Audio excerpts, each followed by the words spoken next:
Bienvenidos a Descifrando el Virus, soy Ángel Villarino y este es ya nuestro 15º programa.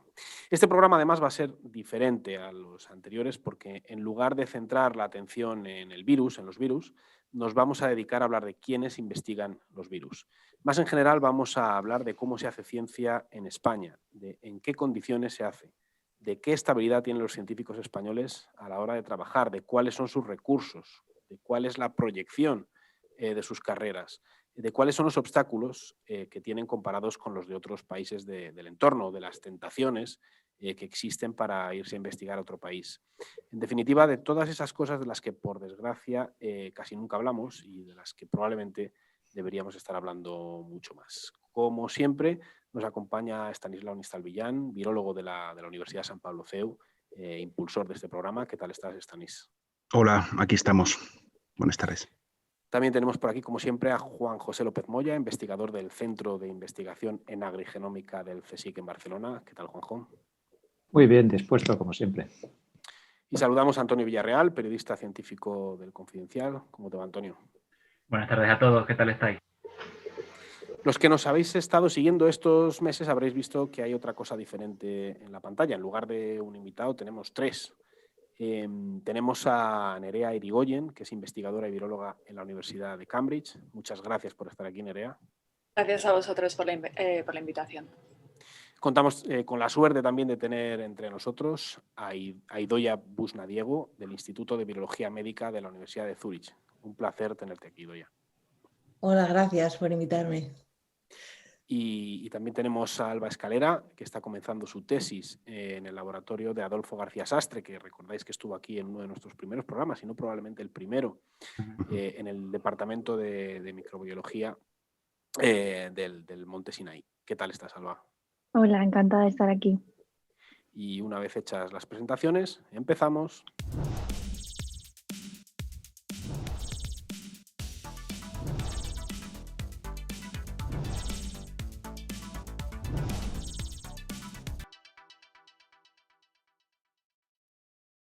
Quería empezar preguntándoos algo que hay gente que nos pregunta en el periódico, y es una cuestión que incluso se ha llevado a algún titular alguna vez y que se ha llevado desde luego a muchas tertulias. Vemos que hay vacunas ya funcionando de países como China, como Rusia, varias en Estados Unidos. Hay laboratorios en muchos sitios del mundo que tienen una vacuna ya funcionando o a punto de funcionar. Y la pregunta sería, ¿por qué en España todavía no tenemos una vacuna funcionando, ni siquiera en el calendario de los próximos meses? No sé, Antonio, si nos quieres dar tú primero una review de cómo lo ves y luego ya damos paso al debate. Bueno, pues justo esta semana salió una entrevista con Luis Enjuanes del CSIC y él decía ya que tenían preparada, o sea, que ellos apostaban por una vacuna intranasal, monodosis y que iba a ser súper potente.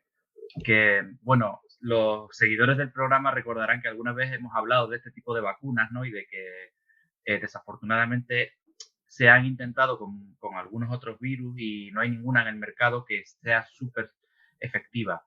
Entonces, bueno, la verdad es que es un reto científico y si al final se logra, pues será fantástico, ¿no? Para el futuro. Otra cosa es decir a qué coste se ha hecho, si va a llegar demasiado tarde quizá para cuando realmente tengamos esas necesidades. Y como tú decías, también la presión que tiene la gente sobre científicos que a veces trabajan de una forma bastante precaria. De hecho, Luis Enjuanes o Mariano Esteban, ellos ya pasaron su edad de jubilación y han seguido, ¿no?, de forma súper noble con estas labores de investigación. Y Vicente Larraga, que es la tercera vacuna. Y Vicente Larraga. Y por eso, ¿no? Entonces dices, joder, necesitas de heroicidades un poco para sacar estas cosas adelante. Y bueno, parece muy prometedora, pero eso, de momento habrá que esperar a vacunarse con alguna otra cosa y ver los progresos de este modelo español de vacuna, bueno, de Enjuanes, que a ver cuándo llega. En principio está pensada para 2022. Juanjo, ¿tu impresión cuál es? ¿Por qué crees que en otros países han ido más rápidos? Yo haría una primera distinción, y es que quizás no tenemos que mirar a España únicamente como país, sino dentro de la Unión Europea. Quizás el riesgo en el que nos estamos encontrando es precisamente que estar en Europa es evidentemente una ventaja, y bueno, lo estamos viendo en muchas cosas, pero también implica un aumento de burocracia, un aumento de complicaciones añadidas a lo que es estrictamente la actividad científica, que parte de eso nos está lastrando a toda Europa, a todo el continente.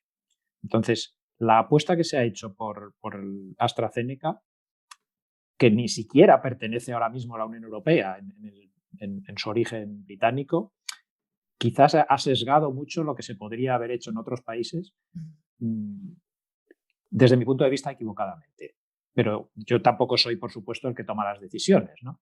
O sea, yo creo que se podía haber apostado desde el principio por un tipo de trabajo más local, más puntual, y que quizás hubiésemos avanzado como se ha hecho en otros países, en China, en Rusia, porque el potencial lo teníamos. Voy a formular la pregunta de otra manera, Stanis. Si el si el centro de investigación de Juanes hubiese estado en Alemania o en Estados Unidos, ¿crees que hubieran ido más rápido? Sin duda. O sea, lo que es el prototipo de las vacunas estaba, o es posible que estuviese muy, muy, muy al principio, prácticamente al mismo tiempo, por ejemplo, que pudiera estar la vacuna de AstraZeneca, el prototipo de AstraZeneca, en el momento en que comenzaron los ensayos o planearon ya hacer una producción para llegar a ensayos clínicos de fase 1. La diferencia también es que el contexto en el que está esa vacuna y el mundo empresarial en el que se desenvuelve ese desarrollo científico, pues es algo que aquí, pues por la situación en la que estamos, no se ha desarrollado. Hay las grandes multinacionales de la industria biofarmacéutica, de vacunación en este caso, pues en España tenemos buenas, pero las tenemos orientadas al mundo de la veterinaria, y no habría un contexto que diera lugar a que esa empresa que pudiera hacer esa vacuna con las condiciones de seguridad y de calidad que se requirieran, pues estuviera en la cercanía o en colaboración con ese laboratorio y que pudiera desarrollarla. En otras palabras, todas las invitadas que tenemos aquí están en laboratorios o han estado en laboratorios con potencial de hacer vacunas y saben que las vacunas se pueden hacer y que tenemos capacidad de hacerlas en nuestros laboratorios. El problema es cómo llevar luego esa vacuna o ese conocimiento que tenemos a trasladarlo a alguien que esté interesado en el desarrollo de esa vacuna, en que invierta dinero en desarrollar esa vacuna para que luego pues, se lleve a ensayos clínicos y salga al mercado, ¿no? Y es un poco, yo creo que uno de los fallos que hemos visto y que es muy difícil de corregir, pero en el que habría que incidir.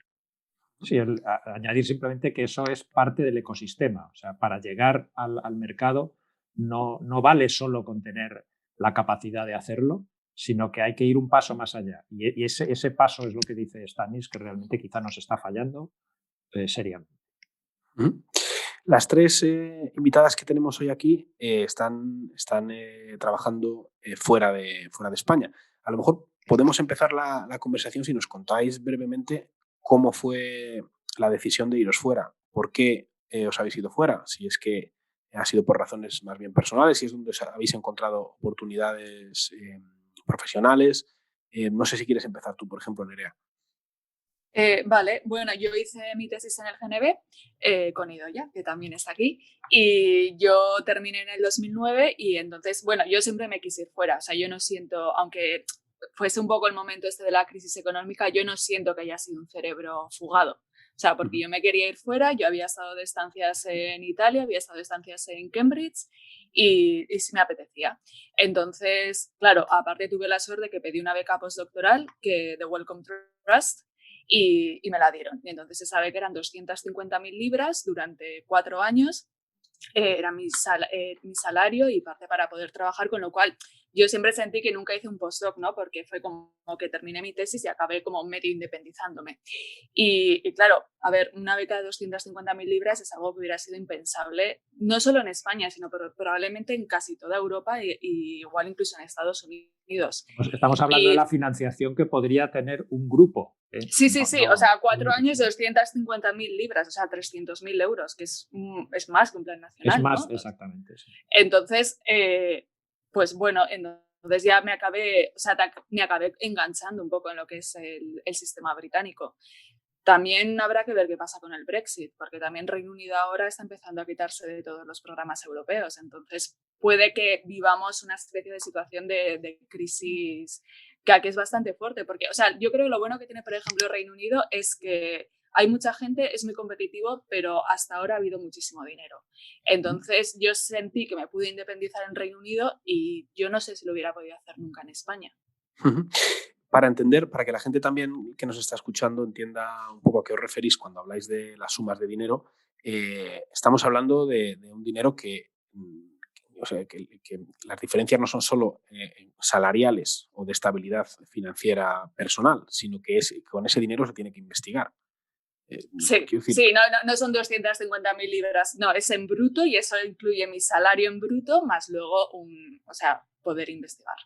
Claro. O sea, los proyectos en España, yo he sido gestor de un programa del Plan Nacional en Agricultura, mucho más modesto de lo que puede ser biotecnología o la parte biomédica, pero los proyectos en España se convocan anualmente. Se está consiguiendo, gracias a que ahora lo gestiona una agencia estatal, que haya una cierta periodicidad mantenida. No siempre se cumple, es decir, que no siempre todos los años sabemos cuándo se van a convocar. Y los proyectos tienen generalmente una duración entre 3 y 4 años. Lo normal es 3, pero se pueden alargar a 4 dependiendo de la temática, o incluso hubo un intento de hacerlos de 5 años, que también tenía cierto sentido. Por ejemplo, en la agricultura era muy obvio, ¿no? La gente que trabaja en forestal, pues el árbol necesita crecer, no puedes estar ahí. La financiación entonces se da para todo, es decir, para pagar salario de gente que contratas, para pagar los fungibles, para pagar el equipamiento que necesitas. El ordenador en el que os estoy hablando, el ordenador que está usando Stanis, se pagan de proyectos. No es un ordenador que nos proporciona el centro. Todo lo que se utiliza en investigación procede de proyectos competitivos. En España la competitividad no es tan alta como en otros países, es decir, el porcentaje de éxito que hay es relativamente más alto que en otros países, pero la contrapartida es que las cuantías de los proyectos son más bajas. Y ese es el sistema. Si quieres, Idoia, contarnos tu caso. Bueno, yo hice la tesis en Madrid, como con Nerea, la terminé en 2013 y bueno, sí que valoré en ese momento pues si quedarme en España o marcharme, aunque sí que es una cosa que yo también, como ha dicho Nerea, yo sí que pues que quise marcharme. Sí que pedí alguna beca postdoctoral para quedarme en España, pero sobre todo estuve mirando fuera, porque en ese momento también se nos dice mucho cuando hacemos la tesis que es importante que nos vayamos fuera, que hagamos estancias o que hagamos un postdoctoral fuera, tanto para luego incluso volver, ¿no? Muchas veces cuando quieres solicitar una plaza o de investigador o de profesor, cuenta el que hayas estado en el extranjero. Entonces, sin saber todavía a lo mejor qué plan a largo plazo vas a hacer, es una buena opción irte al extranjero. Entonces, bueno, yo la verdad que... Y me fui a Escocia, estuve en el CBR, en Glasgow, 4 años y también, y después tuve la oportunidad de venirme aquí a Zúrich y llevo ya aquí también otros 4 años en Zúrich.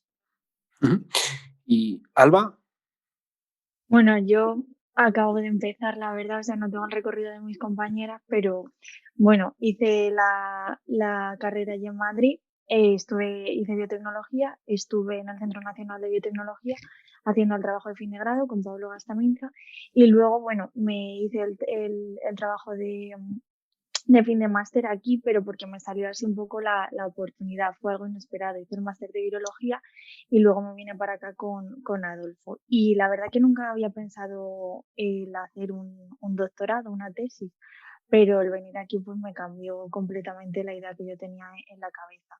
Y nada, entonces apliqué, o sea, la experiencia fue muy buena, el aprendizaje es increíble, aquí tienes disponibilidad de todo, o sea, todo lo que te imagines aquí te lo dan y el aprendizaje es increíble. Entonces por eso decidí pues eso, venirme para acá y en agosto del año pasado empecé la tesis y nada, y aquí estoy.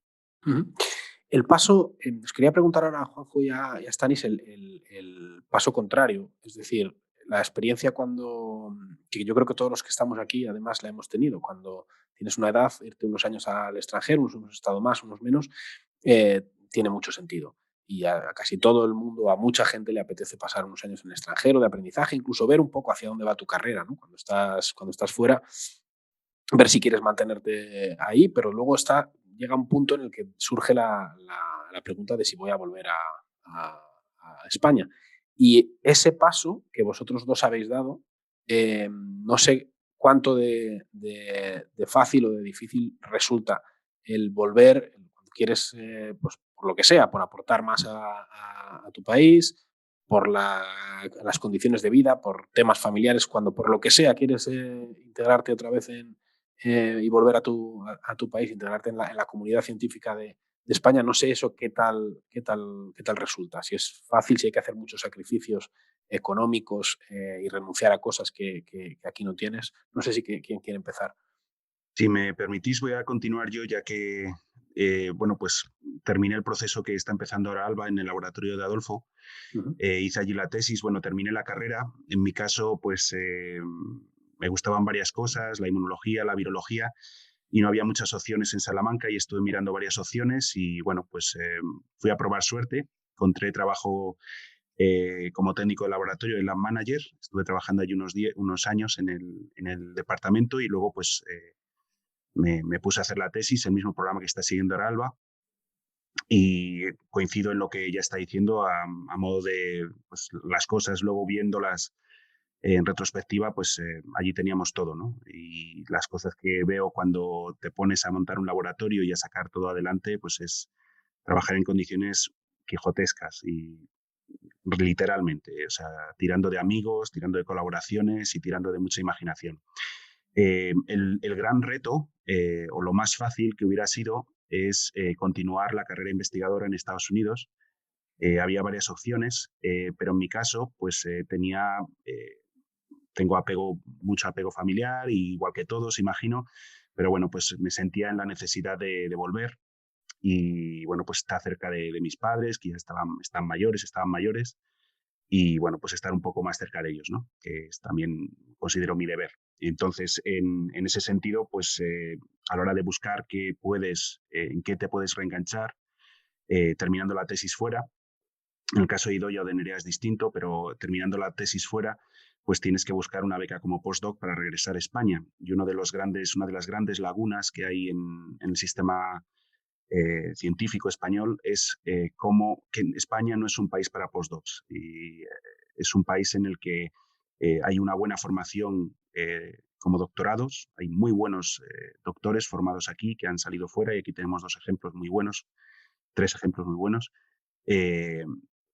Eh, pero a la hora de regresar es muy difícil ser postdoc y hay como un desierto hasta que puedes optar a tener una plaza ya como profesor o como investigador independiente.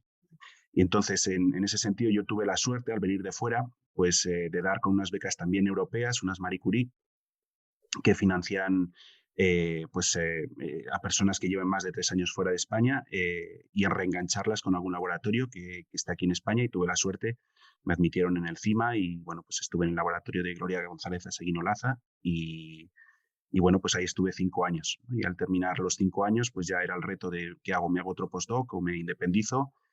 Y bueno, pues tuve la posibilidad de reengancharme como profesor, dando muchas clases, pero me dejaban la libertad de, si me conseguía yo el dinero y la financiación, pues montarme yo mi propio laboratorio, ¿no? Y mi propio grupo. Y ese es un poco el reto de empezar desde cero, en una institución en la que sí hay un apoyo, una base, hay un edificio, hay una infraestructura, pero en la que no hay la capacidad de hacer un desarrollo de nuevo de un equipo sin hacer unos peajes, ¿no? En el camino.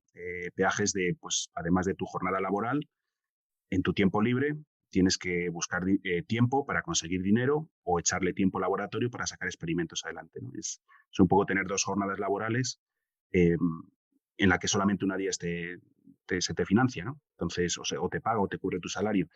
Es algo pues que está motivado por mi interés, por mi vocación, y creo que es lo justo y, vamos, no es lo más fácil, pero bueno, pues ahí es donde estamos ahora mismo.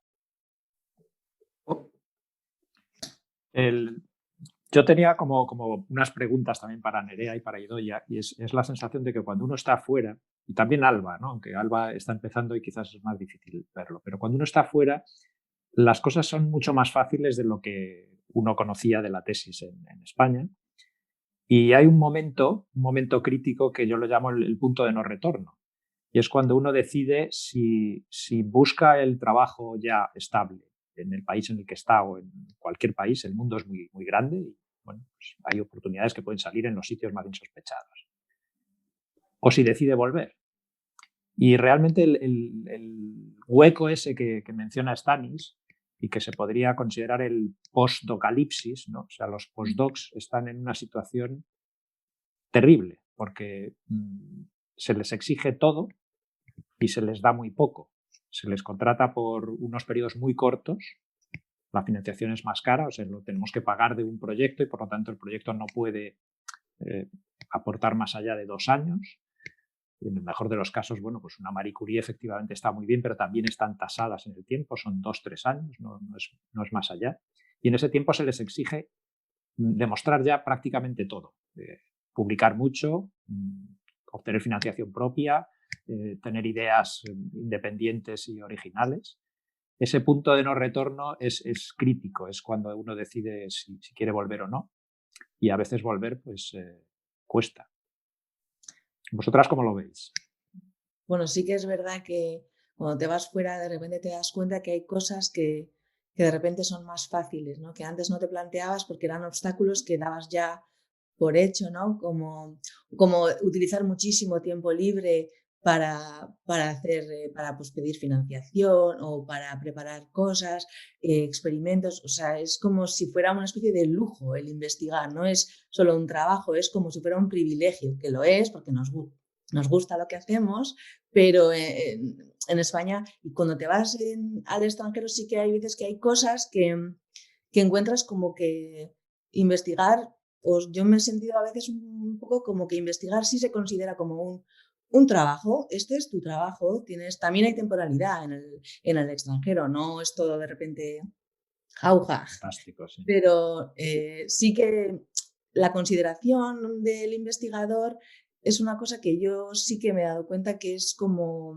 que se considera como algo importante la investigación, el generar conocimiento, el que estás haciendo algo que puede potencialmente contribuir a desarrollar diferentes cosas, incluso patentes, o que puede contribuir ellos. Yo cuando llegué al Reino Unido, primero en Escocia, pues sí que tenía un poco esa sensación como que se valoraba un poco más. Y ahora en Suiza todavía más, porque aquí además sí que es un país que tiene mucho dinero, invierten mucho dinero en investigación. Tienen todo el dinero de Europa, de hecho, están ahí, lo guardan en los bancos, eso. Ese no creo que lo utilicen para financiarnos, pero no lo voy a meter ahí porque no lo sé. Pero sí que, por ejemplo, en Suiza incluso invierten en proyectos que diríamos un poco más arriesgados, ¿no? Incluso tienen programas que dicen, tienes una idea original, aunque no tengas todavía muchos resultados preliminares, escribe un proyecto y preséntanoslo, y a lo mejor es un proyecto que tú tienes una buena idea, tienes unas cuantas cositas y puede no salirte nada, pero si sale podría ser muy interesante. Pues hay oportunidad de financiar un proyecto así, mientras que en España nunca te plantearías pedir un proyecto así. En España, os lo digo desde la experiencia y seguro que Stanis lo tiene, realmente los proyectos son dobles. O sea, tú tienes que cumplir unas cosas para ir publicando, porque si dejas de publicar mueres, claro, publish or perish, ¿no? Entonces tienes que ir publicando unas cosas basales, pero luego tienes que jugar a un riesgo máximo para intentar el ir más allá. Y entonces realmente los proyectos se hacen así, o sea, vamos con unas cosas más, yo no diría conservadoras, sino digamos un poco más seguras, que puedes saber que va a salir y eso te va a permitir estar mantenido, pero luego tienes que arriesgar mucho. Y eso es esa opción de decir, bueno, pues un proyecto de alto riesgo es un callejón sin salida, ¿no? Si no consigues publicar en 2-3 años, en una situación como la vuestra, es prácticamente un pozo, ya no hay manera de salir, ¿no? Antonio, tú has tocado bastante el tema en el periódico de la precariedad de la ciencia en España. No sé si quieres abrir algún otro tema, alguna reflexión o entrar directamente a hacer alguna pregunta. Sí, a mí una de las cosas que más me llaman la atención de este debate es que la gente en la calle pues suele pensar, bueno, estas chicas, por ejemplo, se han ido al extranjero porque seguro que les pagan mucho mejor, pero cuando hablas con investigadores e investigadoras españoles que están fuera, al final lo que más valoran es que tienen un track, ¿no? Como que tienen un horizonte, saben lo que va detrás de ahora soy pues investigador junior, luego viene esto, y aquí en España echaban en falta totalmente eso, ¿no? Es lo que contaba Stani. Aquí incluso se hacen programas para atraer a talento de fuera, pero primero cuando tienes esos programas de 3 o 4 años, te pegas la mitad del tiempo pensando qué vas a hacer después, ¿no? Y prácticamente buscando cosas fuera, porque nadie te dice qué pasa cuando acaba una Marie Curie, cuando acaba un contrato Miguel Servet o un Juan de la Cierva, etcétera. Y quería preguntarles a ellas cómo veían esto también, si la principal motivación que veían ellas también en estar allí era esa, digamos, seguridad o ese saber, bueno, sé más o menos lo que puedo estar haciendo dentro de 5 años, ¿no? Que en España... Proyección, ¿no? Exacto. Poder proyectar tu futuro, ¿no? Que yo aquí me gustaría decir que es que a veces parece que fuera de España, o sea, es un poco lo que ha dicho Idoia, que es todo más seguro y tampoco es tan seguro realmente, ni mucho menos, porque yo ahora, vale, yo tengo un contrato de 5 años que se me acaba en agosto de 2023 y, por ejemplo, Cambridge no va a sacar puestos de lecturer, que sería de profesor de universidad. Entonces, o sea, realmente dices, vale, yo me he independizado, tengo mi grupo de investigación en Cambridge, pero si yo quiero seguir en Cambridge, salvo que me consiga un proyecto que pueda pagar mi sueldo y que mi sueldo ya va a ser bastante mucho más alto, yo no voy a poder quedarme aquí. O sea, que yo creo que a veces es... o sea, por ejemplo, el Reino Unido sí es un sitio que te da muchísimas oportunidades, pero lo que es seguridad a largo plazo es bastante complicado y cada vez más. Y un poco también lo que decía Idoia de los proyectos de alto riesgo. O sea, yo que llevo aquí más de 10 años, yo me he dado cuenta que o sea, antes podías pedir proyectos de alto riesgo, pero ahora con todo el Brexit y probablemente toda la crisis económica de la pandemia, te están pidiendo proyectos que los vayas a publicar en 6 meses. O sea, ahora van a tiro fijo, es mucho más complicado de lo que era antes. Y ahora todo quiere que sea mucho más translacional, o sea, algo que lo que estás haciendo, o sea, apostar menos por la ciencia básica y más por algo que pueda acabar derivando en una patente o en una vacuna o en... Entonces, realmente sí yo creo que se está pervirtiendo un poco el sistema pero bueno, es un poco... Sí, que tenemos quizá una imagen un poco romántica a veces de cómo... Sí, yo creo que es una imagen un poco romántica y para empezar, los sueldos más altos sí, pero tampoco es bueno, quitando Suiza, que van a otro nivel, pero que también es mucho más caro. Bueno, tampoco... pero tengo que decir que sí, Suiza va a otro nivel, pero los investigadores no somos los que más ganamos en Suiza, ¿eh? Quiero decir que nosotros estamos en la media de... Es un país caro, ¿no? O sea, somos a lo mejor una parte de la población que tenemos mucha formación, pero no somos los que no ganamos tanto dinero en comparación a lo que se puede ganar aquí. No, pero está bien que lo digáis, porque yo creo que hay mucha romantización de eso, ¿no? De que los investigadores fuera estáis ahí como que están tirando dinero para investigar siempre y... No. Claro. No, y, por ejemplo, un sitio, por ejemplo, Cambridge y Oxford son sitios donde pagan fatal a sus investigadores porque dicen, bueno, si tú no quieres estar ya vendrá otro. O sea, porque tú vienes aquí por el nombre. Entonces, realmente, o sea, hay gente que en España o están haciendo su tesis o podían vivir más o menos independientes y vienen a Cambridge de postdoc y tienes que compartir casa con 3 o 4. O sea, ¿ganas más dinero? Sí, pero no tienes más poder adquisitivo. Ya. O sea, que yo creo que... Te puedes tomar la cerveza en el bar en el pub que estaba en Watson y Crick, eso, claro. Eso... Sí, claro, pero la pinta de cerveza son casi 4 libras. Aquí sea, son 10. Aquí son $10 la cerveza. O sea, que la diferencia, ahí sí que hay una diferencia fundamental, entiendo, es en el dinero y los recursos que tienes para hacer tu claro, tienes investigación, muchos ¿o? más recursos. O sea, yo de Cambridge de Cambridge puedes hacer lo que quieras, porque cruzas al edificio de enfrente y estará haciendo, o sea, todo lo que quieras hacer vas a encontrar a alguien. Y es lo que te ofrece, pero eso es el romanticismo de que hay muchísimo dinero, de que te pagan fenomenal, pues no. Ya. Y tampoco es tan estable. O sea, vale, podrás conseguir algo de 5 años, pero yo, por ejemplo, yo no me veo un futuro en Cambridge porque, o sea, dices, si tienes que ir consiguiéndote proyectos que te vayan pagando cada 5 años, o sea, el nivel de estrés que es eso, pues hombre, igual cuando tienes 25 años, bien, pero nosotros que ya vamos a entrar dentro de poco en la cuarentena, pues igual no. O sea, que es complicado. La ciencia yo creo que es complicada, pero en todo el mundo. Nerea, ¿cómo se estabiliza una posición ahí? ¿Cómo te estabilizarías tú, por ejemplo? Pues es que si sacasen un puesto de lecturer, y por ejemplo Cambridge, donde realmente los profesores apenas dan clases, han decidido que ya no van a sacar más. Y que prefieren que haya pues puestos de 5 a lo sumo 10 años, pero no mucho más.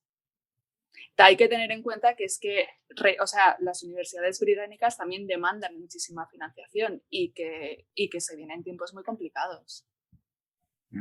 Yo recuerdo cuando era pequeño, mi padre, en los 80, los 90, mi padre investigaba en la universidad y recuerdo algunas cosas que me contaba cuando volvía de los congresos. Me decía siempre que si se comparaba con los compañeros, pues, a la gente que presentaba los paneles en los congresos de Japón, de Suecia, que era penoso llegar, que excepto Europa del Este era realmente penoso llegar que él, por ejemplo, recuerdo que se compraba los tubos de ensayo, los tenía que pagar de su bolsillo y cosas así, ¿no? Porque si no, no llegaba.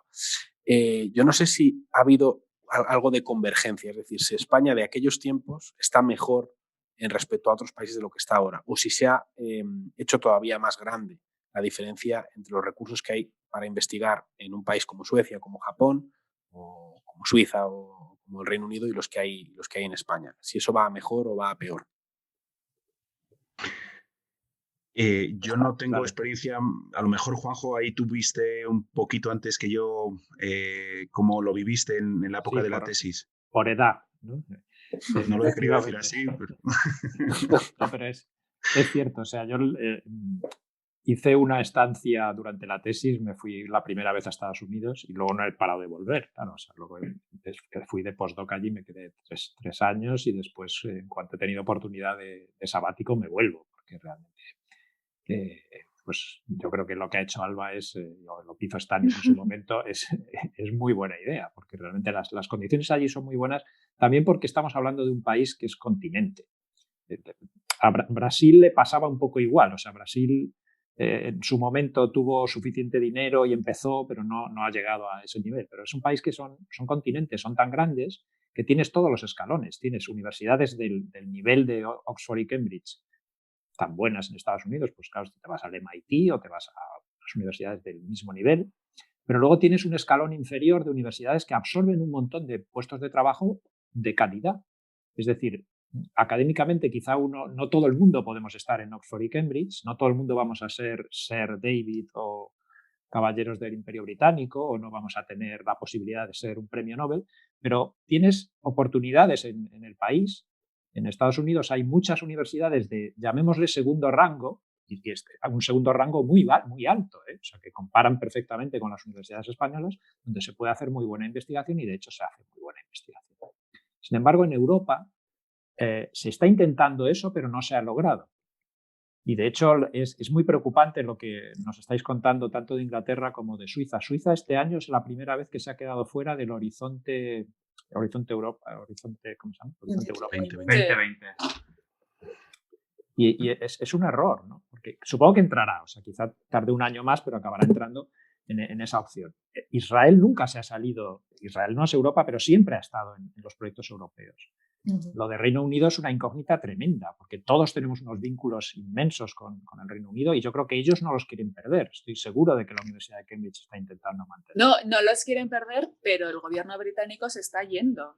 Exactamente. Entonces, y, o sea, todo el dinero que es para a nivel internacional, donde se tendría que pagar la contribución a Horizonte Europa, está un poco en el aire. O sea, Reino Unido todavía no ha firmado el acuerdo. Sí, sí. No, Es más, hay proyectos concedidos que, como se está quitando partidas de dinero, incluso teniendo el proyecto concedido, se están descartando. O sea, hay gente que tiene su proyecto y te dicen, mira, lo siento, ya no lo puedes hacer porque ya no va a haber dinero. O sea, yo creo que Reino Unido está en una situación un poco inestable y un poco complicada ahora mismo. Contestando a lo que me preguntaba Ángel, sí que es verdad que cuando yo empecé estábamos un poquito por detrás y el estar en Europa nos ha puesto a la misma altura. Es decir, yo creo que ahora una investigación que se hace en el CNV pues es perfectamente equiparable con la investigación que se puede hacer quitando ese ecosistema que falta y esa segunda pata de la que hablaba Stanis, que son las empresas que estén apoyando por detrás. O sea, ahí sí que hay que trabajárselo mucho. Pero a nivel público, la investigación en España, porque hay talento, está muy bien. Y los recursos son suficientes, dentro de que los proyectos no son especialmente cuantiosos, pero hay suficiente dinero como para al menos esas primeras etapas. Y nos hemos acercado bastante. Lo que nos falta es ese ecosistema y esa base que puede ir absorbiendo todo el personal que si no se va a quedar pues por el camino o se tiene que buscar la vida fuera, ¿no? Que es lo que os está pasando a vosotras y que, bueno, pues en algún momento os lo replantearéis. O sea, quizá por cuestiones familiares o por, como ha sido Stanis, o por otras cuestiones, hay momentos en los que a uno le apetece simplemente volver y es perfectamente entendible. Y sin embargo, pues el sistema absorbe lo que puede absorber. Y al mismo tiempo, es curioso, pero hay un envejecimiento tremendo. O sea, si os fijáis, aparte de lo de las 3 vacunas lideradas por 3 investigadores jubilados, no es una casualidad. Es que realmente el personal investigador en España está envejeciendo muy deprisa y no hay una renovación. No se está renovando lo suficiente como para que cubramos generacionalmente los estadios intermedios. Y ¿Qué el tema recambio del de esas envejecimiento? personas Perdona, sí, tiene Doya, dale. temporales. El recambio de esas personas tiene contratos temporales. España está compitiendo por la vacuna del COVID con investigadores jubilados y equipos de personas que tienen contratos temporales. ¿Y por qué no podemos competir en igual? Porque, vamos. No Estás lastrado, sí, sí. Es un buen tema el del envejecimiento de la investigación en España para abordar en el periódico, ¿verdad, Antonio? Sí, y las tasas de reposición, todo eso, pero eso es algo generalizado para la gente que de la generación de, o sea, los que están viendo a los baby boomers perseverar, hay gente que tiene entre 30 y 40, todo, o sea, yo creo que en cualquier actividad profesional en España pasa lo mismo, ¿no? Está todo el mundo así.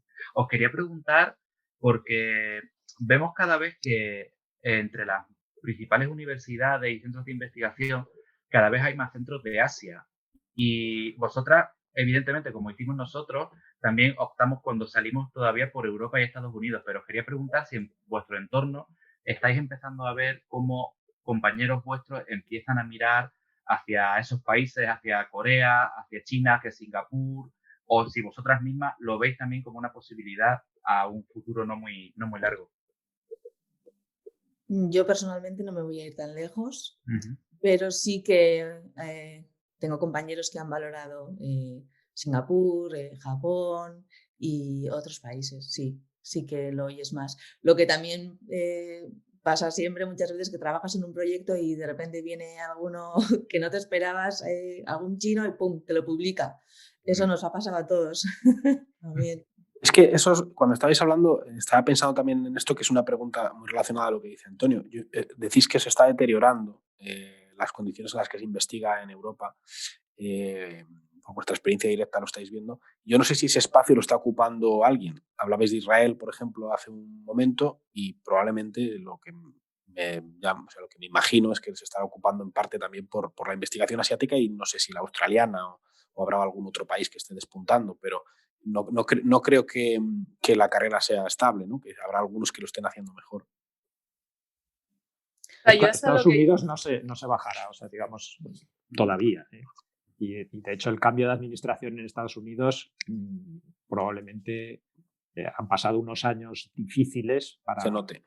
Sí, yo creo que se va a notar todavía. Aquí ¿Nerea? en el hospital, por ejemplo, perdón.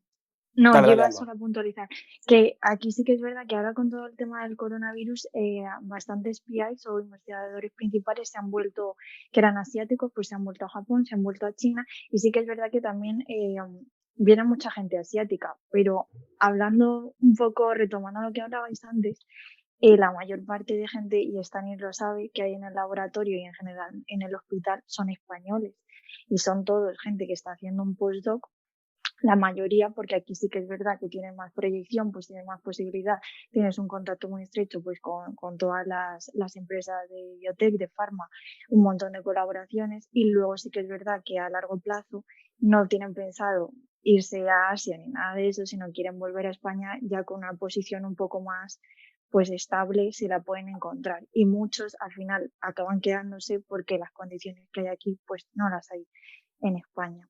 Alba, este año, ¿cuántos estudiantes en la escuela de doctorado sois? ¿Y cuántos son asiáticos?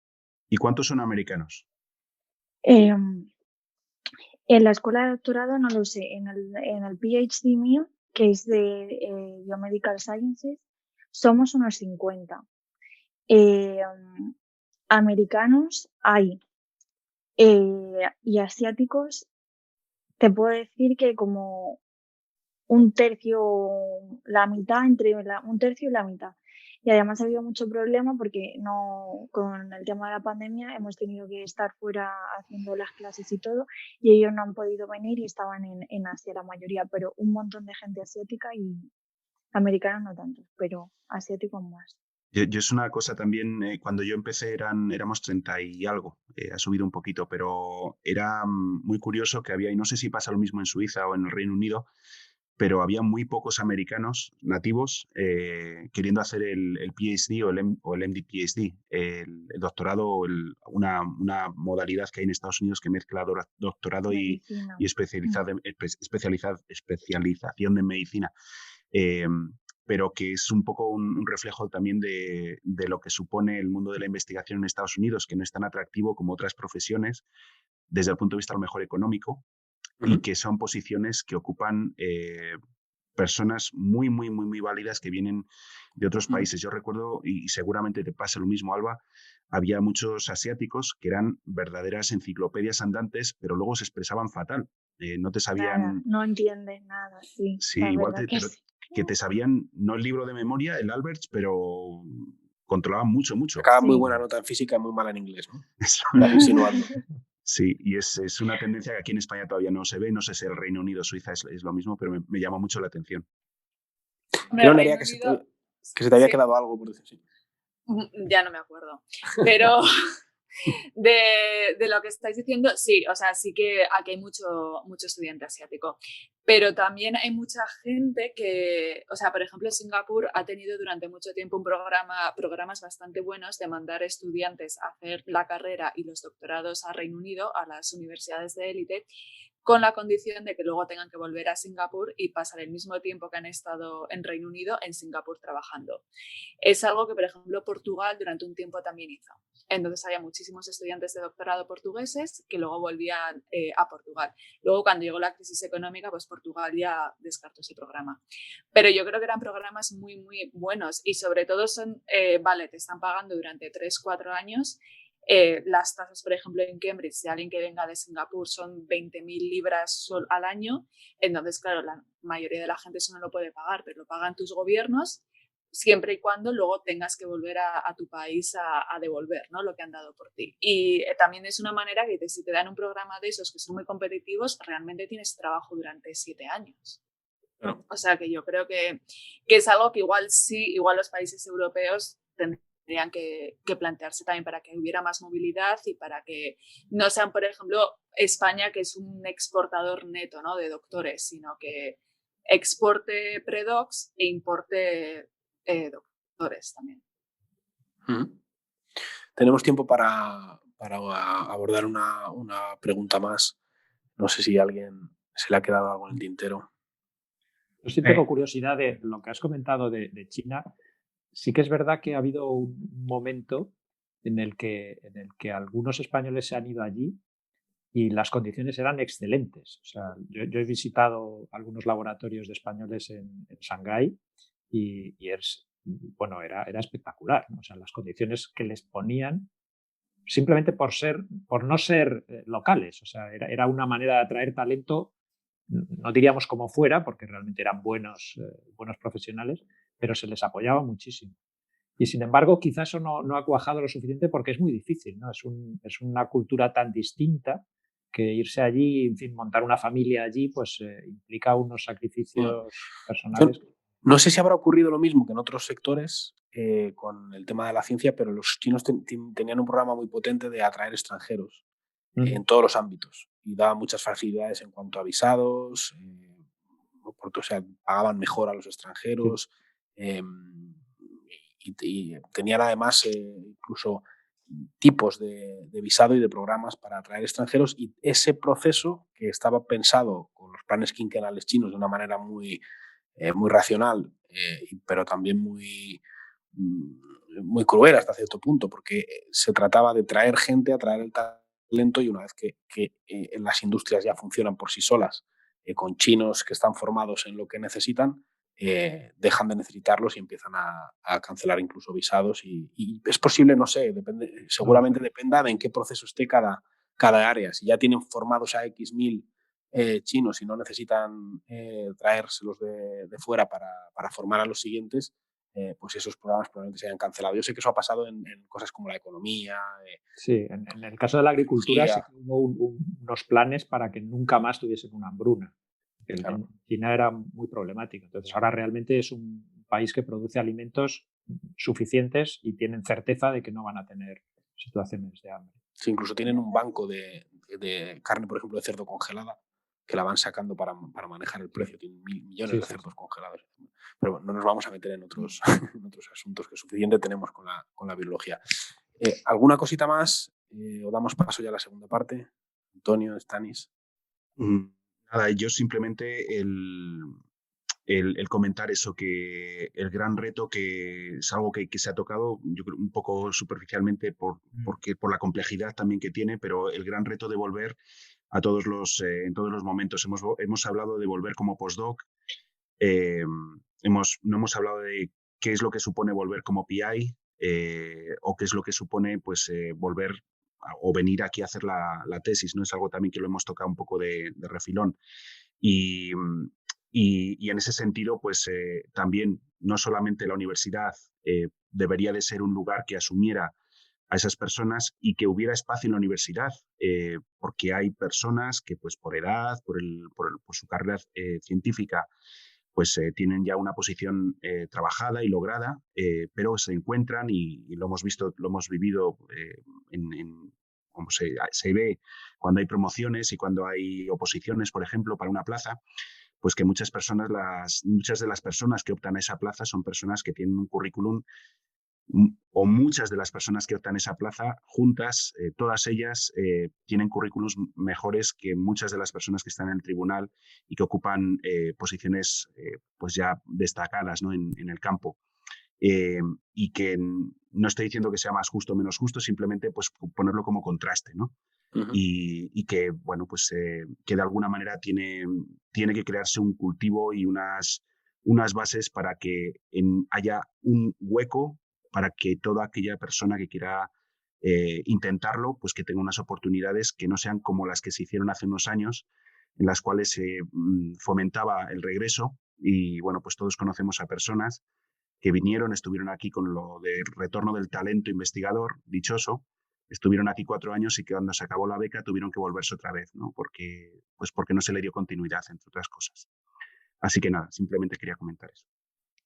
Bueno, pues con esto le ponemos el broche a la primera parte. Hemos llegado al principio del final. Si nos están escuchando en una plataforma podcast, nos despedimos ya agradeciéndoles su atención y recordándoles que si lo desean, en la última parte del programa, el paper de Stanis, lo pueden seguir en YouTube. Nos vemos en 2 semanas y muchas gracias por estar ahí.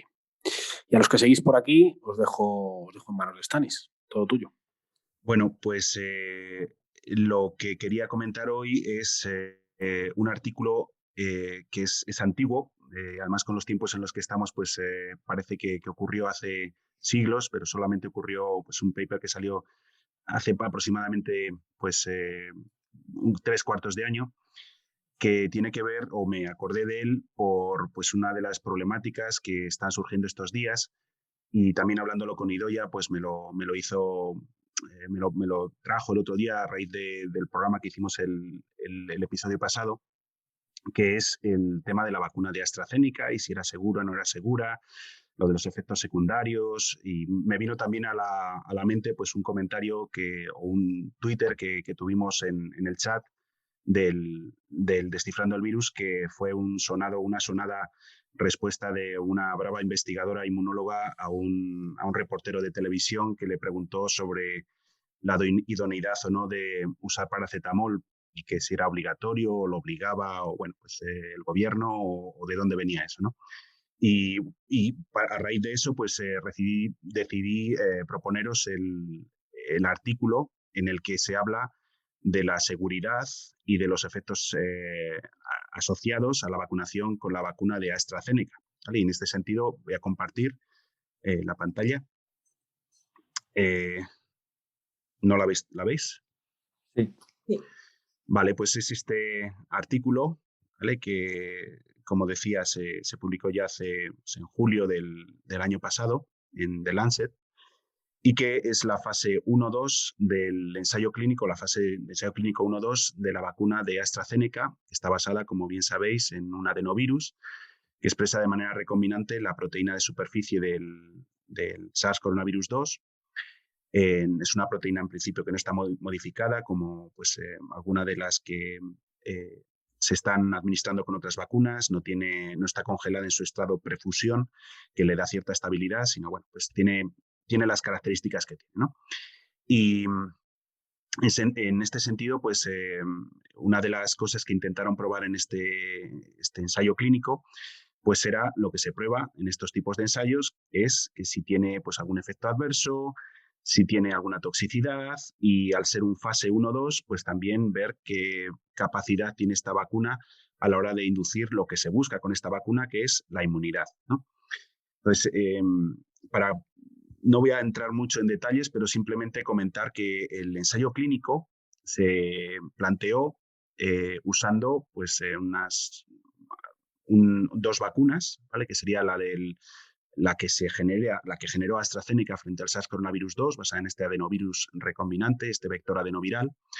Y como placebo en este caso, no le dan un placebo de suero salino, sino que se le pone a los pacientes otra vacuna, que es la vacuna del meningococo, frente al meningococo. En concreto, una vacuna que es cuatrivalente. El meningococo, la Neisseria meningitidis, que es la bacteria que produce uno de los tipos de meningitis más comunes en la juventud, pues es una vacuna que lleva un componente de la cápsula polisacárida de la bacteria fusionada o conjugada a un péptido del tétano, ¿vale?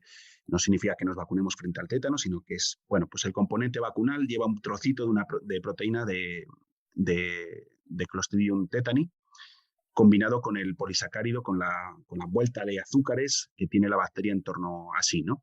Y es una vacuna, como digo, que se administra en el Reino Unido y que, bueno, pues se sugiere, se recomienda para adolescentes, ¿no? Y se usa como control en este ensayo clínico. Y para este ensayo clínico, pues se presentan 2.000 y pico personas, de las cuales, pues por unas razones u otras, se caen unas 1.000, quedan en torno a 1.000. Y de esas personas, bueno, pues se les inocula la vacuna del SARS-CoV-2, basada en este vector adenoviral. Y, bueno, pues se espera unos cuantos días y se va viendo, cada persona tiene un registro en el que va un libro en el que va documentando todos sus síntomas, ¿no? Y una de las cosas que han hecho en este ensayo clínico es que en alguno de esos pacientes deciden introducir la administración de paracetamol después de recibir la vacuna, como manera de prevenir algunos de los efectos que están viendo que tiene esta vacuna, que vamos a ver más adelante, ¿no? Y aunque no es un grupo muy grande de personas con paracetamol, sí que lo tienen bien controlado, ¿vale? Y, bueno, pues en principio, algo que no aportan los datos, pero se comenta que cuando se analizan todos los datos que al final se ven en el estudio, no ven diferencias significativas en aquellos grupos en los que usan paracetamol o en los que no usan paracetamol a la hora de inducir o afectar a la respuesta inmune generada frente a la vacuna, ¿no?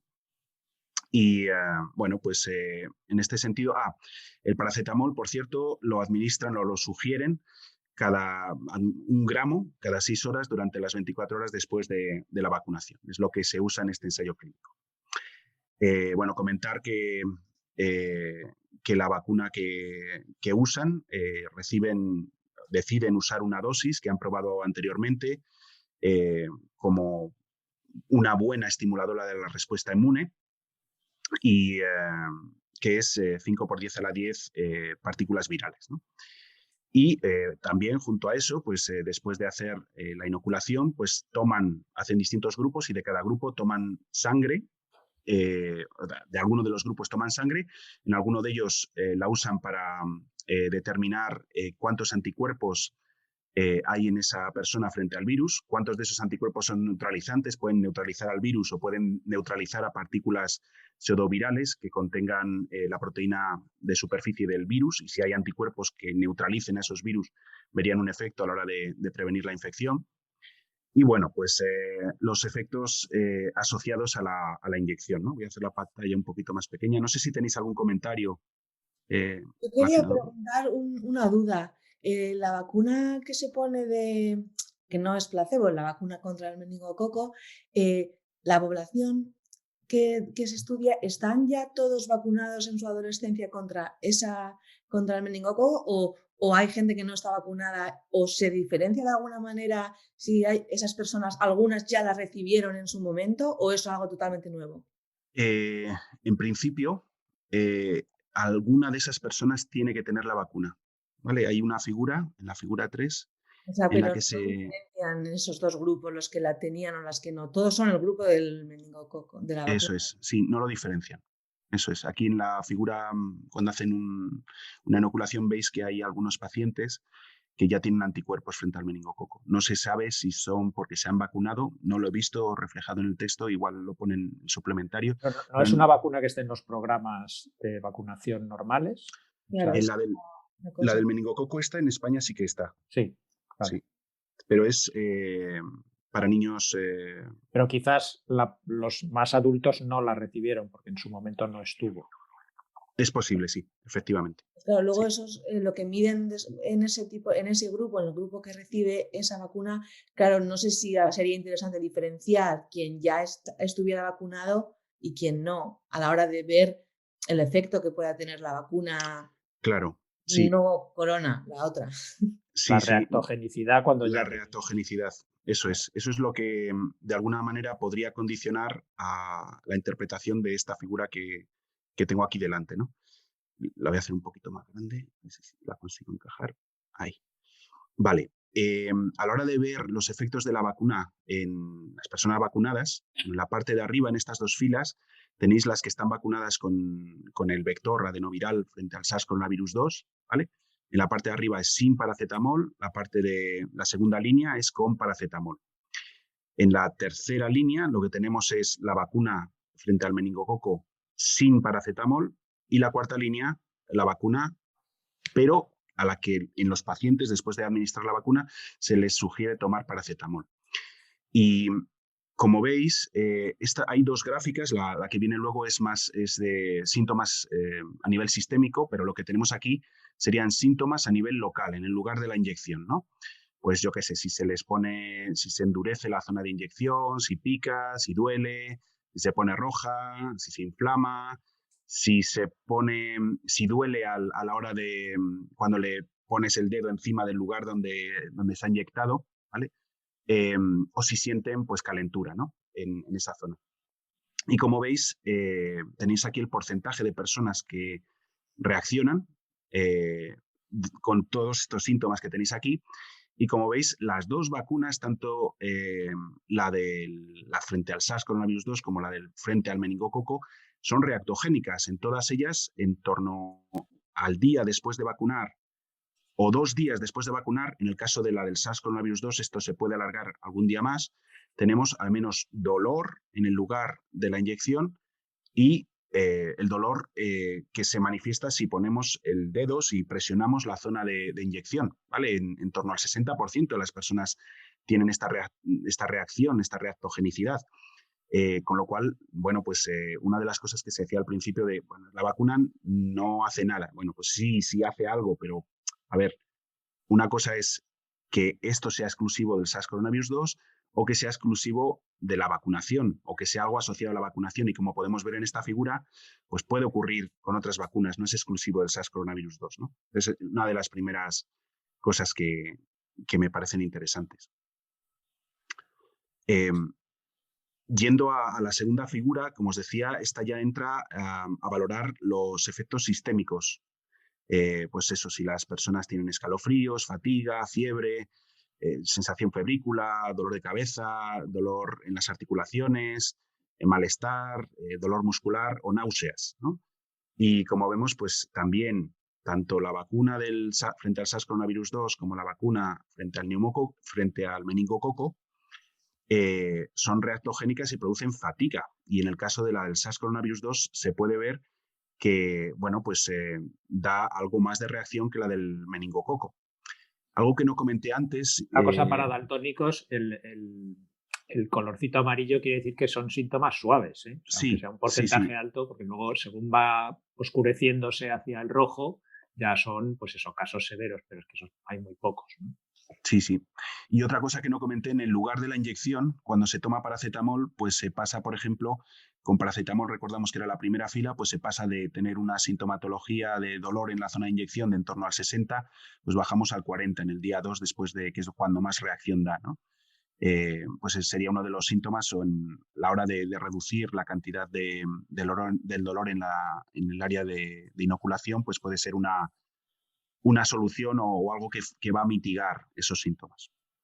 En el caso de los síntomas de la sintomatología sistémica, pues esto no se ve tan reflejado, tan reducido con el paracetamol. Hay algunas variables, como por ejemplo la fiebre o la febrícula, que parece que sí que se reducen, o el dolor en las articulaciones, que sí que parece que se reducen con el paracetamol.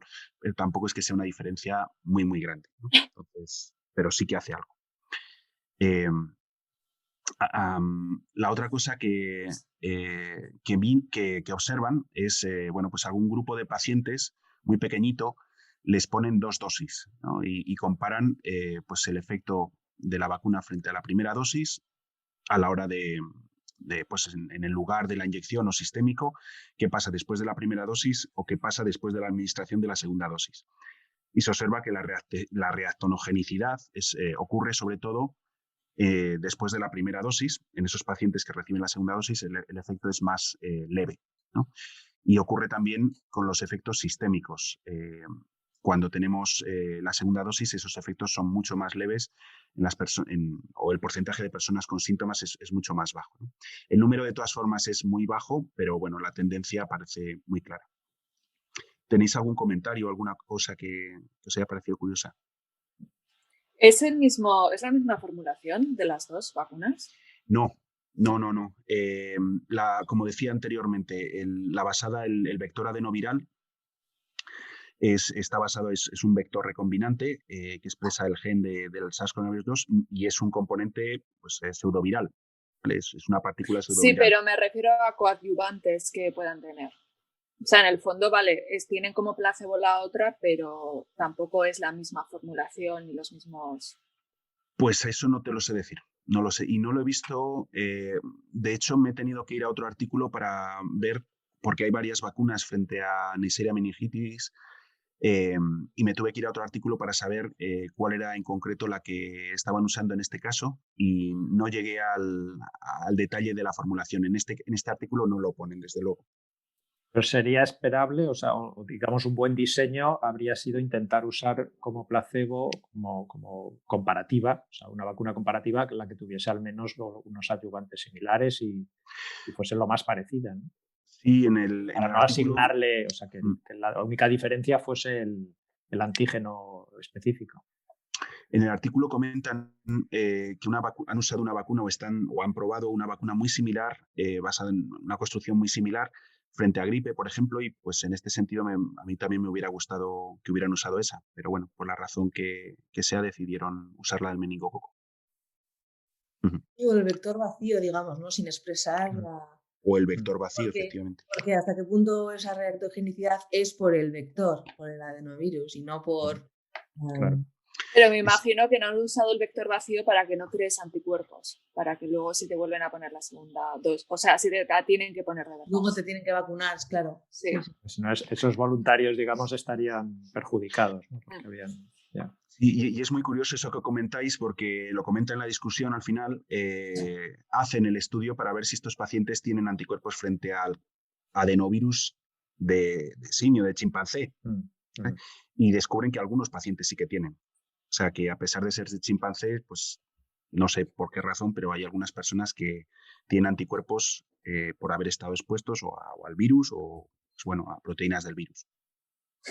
Y en ese sentido comentan que no hay cambios a la hora de alterar la inmunización, pues, respuesta humoral o respuesta de linfocitos T frente a la proteína del SARS-CoV-2, pero es lo que decís, o sea, no es solamente la inmunización lo que tendrías que vigilar, sino también la reactogenicidad, ¿no? Y si viene condicionada por el vector, por los componentes adyuvantes de ese vector o de esa vacuna, o por qué, ¿no? Y sí, pues me parece interesante.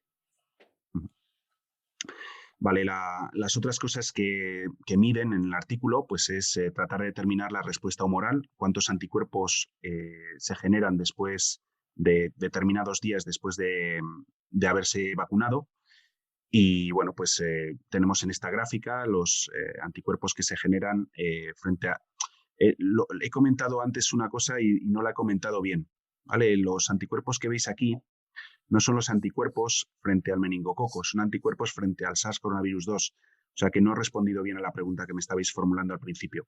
No está el control de cuántas de esas personas antes de la vacunación. Esos serían dentro del grupo control los que se han infectado. Efectivamente, que han estado expuestos al SARS-CoV-2. Son anticuerpos frente al SARS-CoV-2. ¿Vale? No frente al meningococo. Lo que os decía, pues en este artículo pues ven cómo va subiendo los anticuerpos frente al SARS-CoV-2 a lo largo de los días. Ven que pues a los 7 días hay muy poquitos, a los 14 ya hay muchos, y a los 28 días, que es cuando se recomienda la segunda dosis de esta vacuna en concreto, pues ven que llegan a un pico, ¿vale? Que más o menos se mantiene en el tiempo porque miran a día 26 y ven que más o menos hay un nivel similar. No sabemos si entre medias puede haber algún día en el que suba un poquito más, pero bueno, pues más o menos a ese nivel pues se mantiene, ¿no? Y lo comparan con aquellos pacientes que reciben 2 pinchazos y en los que ven pues como después del día 28 o tras el día 28 vemos un incremento. Hay que considerar que aquí estamos hablando de escalas logarítmicas, o sea, aunque veamos muy poquita diferencia, esta es una diferencia muy grande. Y en comparación, estos niveles de anticuerpos lo ponen en comparación con el plasma de personas convalecientes que hayan pasado el SARS-CoV-2, la COVID, por ejemplo, y que lo hayan pasado de manera asintomática o leve o severa, ¿no? Y bueno, pues los anticuerpos que se consiguen de media son unas cantidades parecidas a las de los pacientes que se han infectado. La otra cosa que tratan de determinar, por todas maneras, es tratan de hacer una asociación entre los anticuerpos neutralizantes, aquellos que se producen en respuesta al inmunógeno, a la proteína que se genera con el vector adenoviral, y aquellos anticuerpos neutralizantes que se producen en una persona infectada, ¿no? Y hacer una correlación entre los anticuerpos neutralizantes y los anticuerpos totales y si realmente, si pudiera saber si esa persona está protegida con esa cantidad de anticuerpos neutralizantes, ¿no? Y aunque no llegan a una conclusión de decir este nivel de anticuerpos neutralizantes es el bueno y por debajo de aquí ya no estás protegido, pero sí que están tratando de ver que, bueno, pues con la vacunación consigas unos niveles similares a los que conseguirías de neutralización del virus, similares a los que conseguirías con una exposición al virus, ¿no? Y tratan de distintas maneras también para ver no solamente la dilución del suero de las personas con estos anticuerpos que se necesitaría para neutralizar el 50% de los virus, sino también miran pues el 90%, ¿no? O sea, ya tener cuánta cantidad de de estos anticuerpos, de dilución de estos anticuerpos necesitarias para bloquear al 90% de los virus. Y bueno, pues ahí hacen una asociación y dicen pues que las personas con esta vacunación y sobre todo con el Prime Boost, con la segunda dosis de la vacuna, pues consiguen niveles de anticuerpos neutralizantes muy altos. Por último, prueban una de las cosas que se le está haciendo muy poco hincapié con todo este tema de la vacuna, y es que además de los anticuerpos que se generan frente a la proteína S del virus, que es todas las vacunas ahora mismo en circulación son frente a las cuales es el inmunógeno, frente a las cuales estamos generando inmunidad, pues no solo de anticuerpos vive una persona vacunada, sino también de linfocitos, de los linfocitos T que sean capaces de reconocer trocitos de la proteína, epítopos de la proteína, distintos de los que reconocen los anticuerpos, y que, saber o cuantificar cuántos linfocitos, cuántos clones reactivos, cuántas células que sean capaces de proliferar cuando se entran en contacto con un péptido proveniente del coronavirus presentado por una célula que haya sido infectado, que esté presentando esos trocitos de péptido de la proteína S del SARS-CoV-2, pues saber cuánta inmunidad, cuántos linfocitos de ese tipo, linfocitos productores de interferón gamma, en este caso es un ELISpot para interferón gamma, pues cuántos tendría una persona vacunada, ¿no? Y si eso se mantiene en el tiempo. Y lo que observan es que sí, ¿no? Que una persona después de 28 días, después de 14 días, 14-28 días, tiene unos niveles de ELISpot, unas cantidades muy altas de linfocitos, y que en principio esto se asociaría con una respuesta celular que, como digo, participaría también, cada vez le está dando un mayor peso, pero participaría también en la defensa frente a la infección en caso de que no hubiera anticuerpos neutralizantes, que estamos hablando continuamente de las variantes y de los cambios de las variantes. Bueno, pues esas mutaciones que vienen asociados a cambios que darían lugar a que los anticuerpos neutralizantes no funcionaran, en el caso de la respuesta T, pues se vería menos afectada, porque hay muchos más epítopos que escaparían a ese efecto derivado de las mutaciones en el virus, que dieran lugar a cambios que hicieran a un anticuerpo neutralizante no útil, ¿no?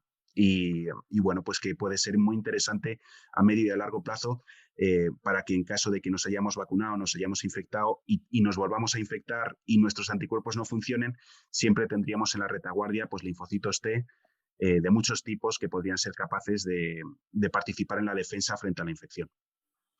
Y ese es un poco el mensaje del artículo. Hay una serie de comentarios que me parecen interesantes, pero por motivos de tiempo no voy a comentar. Pero como digo, hemos vuelto atrás en el tiempo. Voy a dejar de compartir. ¿Queréis comentar alguna cosa, alguna figura o algún dato que os haya parecido curioso? Yo te quería preguntar, Stanis, porque claro, este ensayo ha sido criticado muchas veces pues, por el brazo al que le dieron 1,5 dosis contra el que le dieron 2 dosis, o si no tenía suficiente número de personas mayores. Entonces, ¿a ti te parece un estudio bien diseñado, pero que luego contiene algunos defectos, digamos, de ejecución por la forma en la que se tuvo que hacer? ¿O crees que se podía haber diseñado un poco mejor para que no contuviera tantas dudas o para dejar más claras algunas cosas? Sí, en concreto este ensayo clínico es el que es anterior a este que estás comentando, Antonio. El ensayo de fase 3, el ensayo que mide la efectividad, cuánto una persona vacunada reduce el riesgo de tener cualquier síntoma frente a la infección. ¿Vale? Aquí no están hablando de eso ahora mismo. Estamos hablando de los síntomas y del efecto del paracetamol. Y por el hecho de que, pues eso, ahora mismo pues las personas están notando que cuando se pone la vacuna de AstraZeneca, pues reaccionan y tienen pues esos síntomas, que algunas personas pues puede ser fiebre, les duele el brazo. Y como vemos, esto ya estaba publicado, que bueno, pues se ha dicho que esto no se sabía, ¿no? Que nadie había avisado de los efectos. No, esto se sabe desde hace unos cuantos meses. Y lo del paracetamol también. O sea, no es un invento que se saque de la manga, sino que está incluido dentro de un ensayo clínico y que se prueba para ver si realmente puede ayudar a reducir estos síntomas. Vale, pues dejo de compartir, ¿no? Y lo que me gustaría también es eso, decir que la reactogenicidad no es el fin del mundo, que no es el efecto final que nos vaya a producir una consecuencia a medio y largo plazo, que si la hay, ese va a ser distinto, que lo que estamos teniendo cuando nos ponemos la vacuna es el efecto natural derivado de la reacción de nuestro cuerpo a ese agente que está entrando, y que eso es lo que están midiendo aquí, y eso es lo que sufrirían las personas que tienen reacción cuando se ponen la vacuna de AstraZeneca. Y comentarla también como en el Reino Unido tienen mucho más avanzada la vacunación con AstraZeneca que aquí en España, pues me gustaría un poco ver la opinión de Nerea desde el Reino Unido, a ver cómo lo están viviendo. Y en Estados Unidos, pues antes nos comentaba Alba también que allí llevan más adelantada la vacunación o está llegando más las vacunas de RNA, de Moderna y de Pfizer, y era un poco pues que nos comentáis qué experiencia tenéis. Bueno, si quieres, empiezo yo. Yo estoy medio vacunada, pero con Pfizer. Entonces, a nivel personal, o sea, también me dio reacción, pero como te dan todas las vacunas, o sea, me puse la vacuna de la gripe, creo que fue octubre, y igual, ¿no? O sea, tampoco, pues bueno, te sientes un poco, yo creo que a las horas te sientes un poco como más desganado, ¿no? En cierta manera, y bueno, te tomas un ibuprofeno, un paracetamol, te vas a la cama y al día siguiente como nuevo. Respecto a las, por ejemplo, bueno, yo no sé cuál es la experiencia de Alba, porque ya tú has tenido ya las 2 dosis, pero se supone que, por ejemplo, la de Pfizer, la segunda dosis es la que te pega más fuerte. Pero la gente se toman paracetamol o un par de ellos y ya está, bien. La de AstraZeneca, yo por gente que se la han puesto, sí han dicho que lo han pasado regular, pero a ver, regular son unas horas, ¿no? Que te encuentras mal, que tienes un poco de febrícula, que estás muy cansado, que sientes que te tienes que meter en la cama, pero bueno, que luego se te pasa y ya está. Y además la alternativa es bastante peor, claro. Claro, no, pero dices, hombre, entre que estés malo una noche o que te cojas el SARS-CoV-2, pues hombre, pues yo prefiero pasarlo mal una noche. ¿Y Alba, la de Pues Pfizer aquí, o Moderna? no, yo me he puesto Pfizer. A mí me pusieron Pfizer, empezaron a vacunar. Bueno, tengo que decir que la vacunación aquí en Nueva York lo están haciendo súper bien. En el hospital está ya todo el mundo casi vacunado y empezaron poniendo Moderna y luego Pfizer. Yo me puse, ya estoy con las 2 de Pfizer y yo tengo que decir que yo no tuve ningún efecto adverso ni nada. Sí que me dio un poquito de fiebre, pero que ni lo noté porque cuando me hicieron, aquí nos hacen el screening de temperatura, me dio, pero yo ni me lo noté. Sí que es verdad que los compañeros con Moderna lo pasaron un poquito mal, pero eso, pues las consecuencias de una vacuna normal y corriente y pues se sentían muy cansados, les dio un poquito de fiebre, pero ya está. Y nada, y eso, aquí Moderna y Pfizer y ahora sí que están ya poniendo la de Johnson & Johnson, que es una sola dosis. Bueno, pues yo creo que hemos llegado al final del programa. Yo os quería dar las gracias a las 3, a Nerea, a Alba y a Idoia por estar ahí, por compartir esta hora y media con nosotros. Muchas gracias, de verdad. También a Stanis, a Juanjo, a Antonio, a todos. Y a los que nos están escuchando desde casa, cuídense mucho y aquí estaremos dentro de 15 días. Adiós. Adiós. Adiós. Luego.